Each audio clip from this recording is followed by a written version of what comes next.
Hey everyone, Sarah Whitten of Sarah Whitten Voice and Yoga here. Since it's back to school time and I'm going to be seeing a whole lot of new students, and maybe you are too, or maybe you're just getting back into your season of singing, I wanted to talk with you about breathing. One of the things that I see very commonly are rib cages that either don't move at all or they don't move well. So I thought we could do a little exploring today to figure out how your rib cage moves. So ideally, we're going to have movement in multiple dimensions with the rib cage. And most people that I see are lacking movement in at least one dimension, and some people just don't move at all when they breathe. And they have to really learn how to do that. We'll get into that in future videos. But for today, just take your hands and you're going to hold your lower ribs. So we've got fingers towards the front, thumbs towards the back, and you've got a good handle on it. Breathe in through your nose.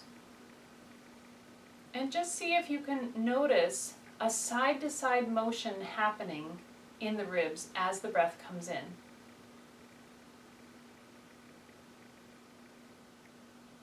Now ideally, as we're doing this breath, your rib cage is expanding and the belly is soft. There's not a great big huge protrusion of the belly happening. We don't want belly breathing here. But if you're holding a lot of abdominal tension in there, if you're still buying into that myth that we have perfectly flat stomachs, you need to learn to let that tension go. But just notice for you today if your ribs move side to side when the breath comes in. Now turn your attention to the front to back motion that we're looking for in the ribs, because they have a bit of that motion too, and take another breath in. And see if you can feel the front to back motion. This is the plane that I find most often people just don't have in their rib cage.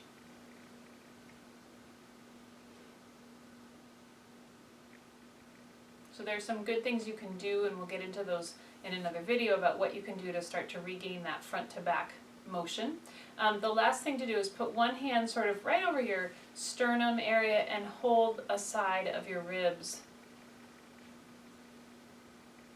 Take a nice full breath in here and see if you can feel how there's an up and down motion that happens as well. Now, in life and in using our voices, we don't want a great big huge type of breath.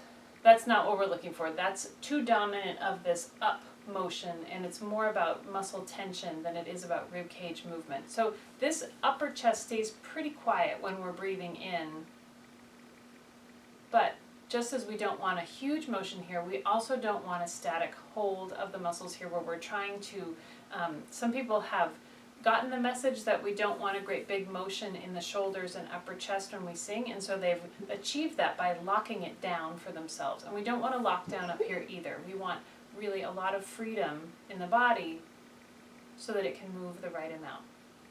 So explore for yourself. What dimensions is your rib cage moving in, and what dimensions is it not moving? And just explore and enjoy your fall of singing.